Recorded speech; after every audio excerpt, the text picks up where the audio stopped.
4 pendaki muda dari Semarang, Dani, Eko, Ilham, dan Roni, berangkat pagi-pagi dari base camp kecil di kaki Gunung Rawajembangan, gunung yang belum terlalu dikenal, tapi justru itu yang bikin mereka penasaran. Gunung ini katanya belum banyak yang muncak, dan belum ada jalur resmi dari jalur timur. Tapi warga sekitar bilang masih bisa dilewati asal hati-hati. Pendakian awal berjalan lancar. Meski jalurnya banyak semak tinggi, mereka berhasil sampai ke puncak sekitar jam 2 siang. Setelah istirahat sebentar dan foto-foto, mereka mulai turun sebelum kabut naik.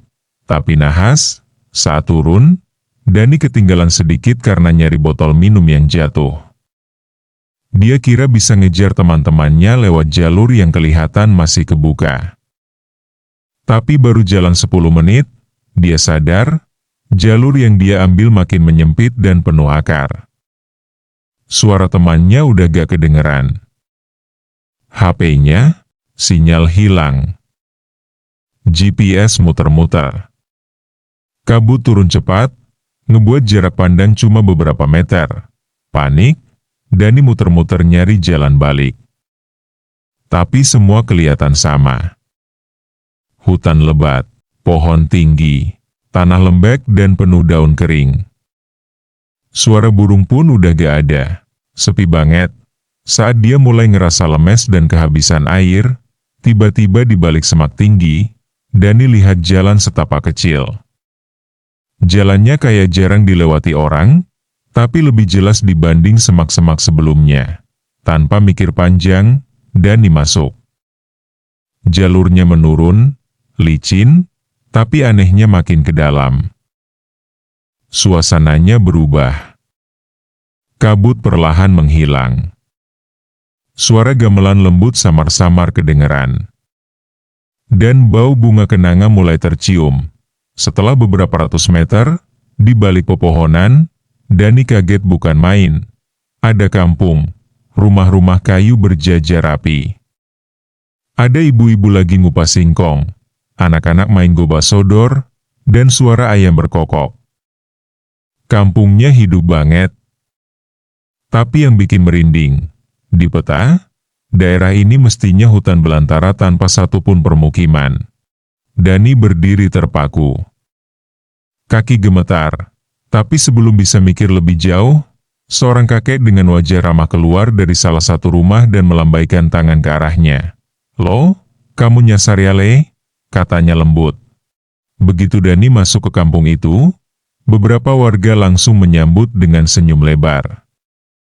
Ada yang nawarin air minum, ada yang nganterin dia ke rumah kayu panggung di tengah kampung. Dani yang masih linglung cuma bisa ngikut. Di teras rumah itu, duduk seorang lelaki tua berpeci hitam dan bersarung.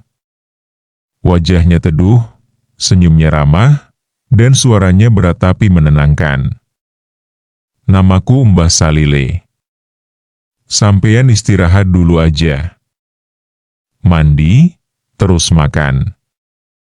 Badanmu pasti capek." Tanpa banyak tanya, Dani dikasih kain sarung dan baju bersih. Air di kamar mandinya jernih banget, dingin tapi segar. Habis mandi, makanan udah disiapin di meja kecil. Nasi hangat, sayur lodeh, tahu bacem, dan teh manis. Seolah-olah masakan itu udah disiapin khusus buat dia. Tapi makin lama Dani memperhatikan sekitar, makin banyak hal aneh yang dia sadari. Warga kampung itu semua sopan. Terlalu sopan. Mereka bicara lembut, jalannya pelan, dan nyaris gak ada yang tertawa. Bahkan anak-anak kecil yang main peta umpet pun mukanya datar, gak ada ekspresi ceria. Yang paling bikin bulu kuduk Dani meremang, hampir semua warga kampung itu mukanya mirip. Bentuk wajah, alis, bahkan senyumnya. Seolah-olah semuanya satu keluarga, atau malah satu bentuk yang dibagi ke banyak tubuh. Dani sempat tanya ke salah satu ibu-ibu yang lagi nyapu. "Bu, ini kampung namanya apa, ya?" Si ibu jawab sambil senyum. "Ini kampung Sumber Waras, Nak." Tapi waktu Dani tanya ke bocah kecil, Jawabannya beda. "Ini kampung Wening, Mas," katanya polos. Dani bingung. Kenapa semua orang kasih nama yang beda-beda? Malam harinya, Mbah Sali duduk di samping Dani sambil ngerokok lobot. Angin malam semilir, dan aroma bunga kenanga makin kuat.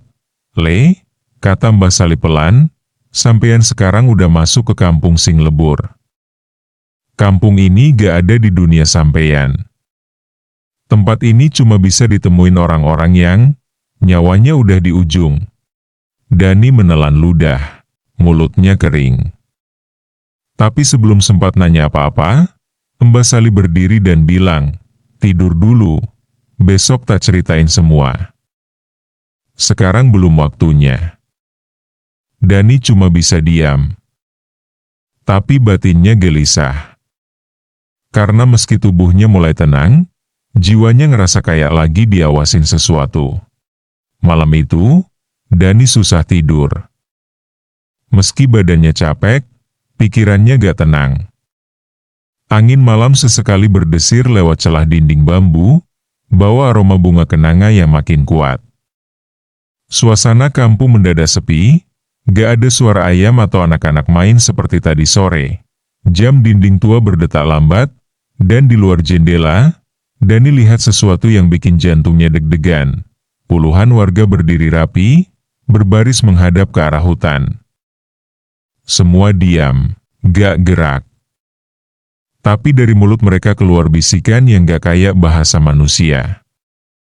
Nadanya naik turun, mengalun lirih, mirip suara suling dan desiran angin yang digabung jadi satu.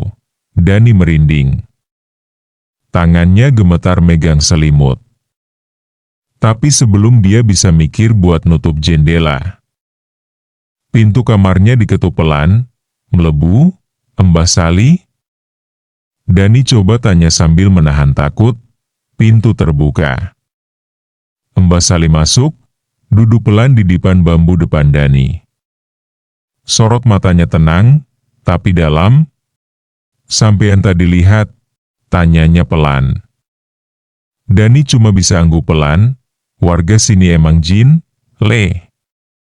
"Jin baik, kami hidup damai, jauh dari hiruk-pikuk dunia. Tapi sesekali, kami bantu manusia yang hatinya bersih yang tersesat, atau udah hampir mati." Dani tercenung. Semua terasa gak masuk akal, tapi terlalu nyata buat dibilang mimpi. Syaratnya cuma satu, lanjut Mbah Sali. Suaranya kini lebih berat. "Jangan pernah cerita ke siapa-siapa. Sekali sampean bocor cerita ini, hidupmu bakal berubah. Bukan jadi lebih baik." Dani terdiam. Kepalanya berat, tapi hatinya ngerasa dia gak punya pilihan. "Aku janji, Mbah," katanya pelan. Mbah Sali tersenyum. "Besok pagi, sampean pulang." Keesokan harinya, Dani dibangunin sebelum fajar. Mbah Sali minta Dani berdiri di tengah lapangan kecil, disuruh nutup mata dan baca doa pendek yang dia bisikin di telinga. Dani nurut. Detik berikutnya, udara berubah drastis, dari hangat jadi dingin dan lembab. Angin mendesir keras, kayak ribuan bisikan sekaligus masuk telinga. Begitu Dani buka mata, dia udah berdiri di pos 3 pendakian. Bajunya kembali kotor, sobek, dan basah. Punggungnya pegal, kakinya lecet, dan mulutnya asin karena haus. Gak ada kampung, gak ada rumah, gak ada suara gamelan. Hanya suara dedaunan dan angin gunung yang menggigilkan tubuhnya. Dani berdiri bengong, gak ngerti apa yang baru aja dia alami. Tapi satu hal dia tahu pasti, itu bukan mimpi, dan dia harus menepati janji. Dani akhirnya berhasil jalan kaki ke pos utama pendakian. Badannya lemas, pakaian compang-camping, dan mukanya pucat. Petugas di base camp kaget lihat kondisinya, dan langsung ngabarin teman-temannya. Gak lama, Eko, Ilham, dan Roni datang sambil lari. Wajah mereka panik dan lega bercampur jadi satu. "Dani!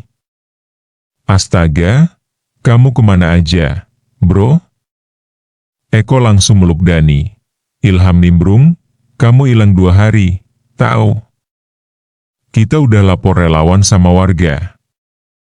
Dani ngangguk pelan, tapi matanya bingung. 2 hari? Tapi rasanya baru 5 jam aku nyasar. Teman-temannya saling pandang. "Kita muter-muter hutan nyari kamu, nemu jejak terakhir dekat sungai kecil." Dani cuma bisa senyum tipis. Dia gak cerita apa-apa soal kampung itu. Dia bilang aja dia kepleset, jatuh, terus pingsan. Bangun-bangun udah malam, dan dia mutusin buat nunggu pagi sambil cari jalan balik. Tapi diam-diam, rasa penasaran Dani makin besar. Setelah pulang ke Semarang dan istirahat beberapa hari, Dani mulai nulis cerita itu di blog horor yang biasa dia kelola. Dia tulis semua, dari jalur sesat, kampung aneh, sampai sosok Mbah Sali dan peringatan terakhirnya. Judul tulisannya, Kampung Gaib di Lereng Gunung Rawa Jembangan. Komentar masuk ratusan. Banyak yang merinding. Ada juga yang ngaku pernah ngalamin kejadian mirip. Ceritanya viral di media sosial, dan bahkan ada channel YouTube yang minta izin buat bacain. Tapi sejak itu, Dani ngerasa ada yang berubah. Beberapa malam, dia kebangun mendadak. Keringetan dingin, di ujung tempat tidurnya, ada sosok lelaki tua berdiri diam, pakai sarung dan peci hitam. Mbah Sali, dia gak ngomong, cuma senyum, tapi senyumnya dingin penuh teguran. Dani pikir itu cuma mimpi. Tapi makin hari, mimpi itu makin sering.